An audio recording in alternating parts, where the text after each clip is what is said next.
रमिका रह गई खाली हाथ। कैसे लगा रमिका को झटका? किसने मारा इनायत खलील को? कैसे मरने के बाद भी रॉकी ने किया अपना वादा पूरा?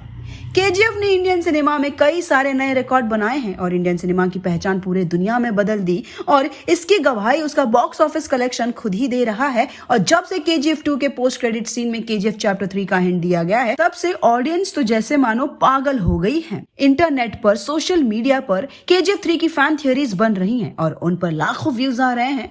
तो इसलिए हम भी आप सबके लिए लेकर आए हैं केजीएफ चैप्टर 3 की फैन थियरी। मैंने आपको लाजत वीडियो में बताया था कि सीबीआई की टीम को अमेरिका में फरमान मिलता है, जिसके साथ वो भारत वापस आते हैं। तो रमिका सेन और फरमान के बीच एक सौदा होता है, जिसके अनुसार अगर रमिका केजीएफ के मजदूर को रहने के लिए केजीएफ वापस दे रही है और उनके लिए स्कूल, कॉलेज और हॉस्पिटल की फैसिलिटी दे, तो वो रॉकी के बारे में रमिका को सब कुछ बताएगा। रमिका सेन इस डील के लिए तैयार हो जाती है, जिसके बाद फरमान रमिका सेन से कहता है कि रॉकी वही है जहां उसे होना चाहिए। तब रमिका सेन समझ जाती है और सीबीआई के साथ केजीएफ पहुंचती है, जहां वो रॉकी की कब्र को रॉकी की मां और रीना की कब्र के साथ पाती है। अब आज मैं आपको इसके आगे की कहानी बताऊंगी। जानती हूँ आप सभी लोग रॉकी की मौत से खुश नहीं हैं, लेकिन रॉकी ने मरने से पहले ही केजीएफ के मजदूरों के फ्यूचर की व्यवस्था कर ली थी, क्योंकि रॉकी को पता चल गया था कि भारत सरकार केजीएफ पर कब्जा कर लेगी, लेकिन उसके बाद केजीएफ के मजदूर बेघर हो जाएंगे।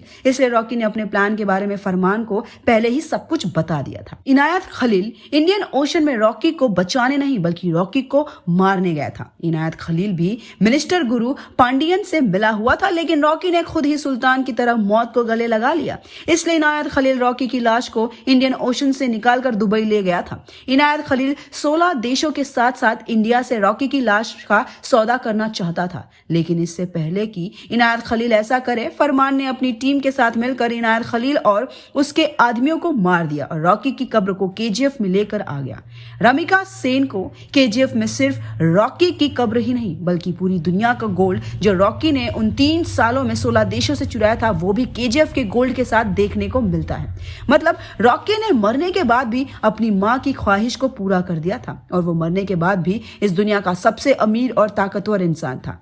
अब क्योंकि रमिका सेन ने केजीएफ की प्रॉपर्टी को केजीएफ के मजदूर के नाम कर दिया था, इसलिए अब केजीएफ में जितना भी पूरी दुनिया का गोल्ड उस समय मौजूद था, उस पर सिर्फ केजीएफ और केजीएफ के मजदूरों का ही कानूनी अधिकार था। इस सीन पर रमिका सेन के ऊपर एक बड़ी मशहूर कहावत फिट बैठती है, खाया पिया कुछ नहीं, ग्लास तोड़ा 12 आना। इसके आगे की स्टोरी मैं आपको नेक्स्ट वीडियो में बताऊंगी।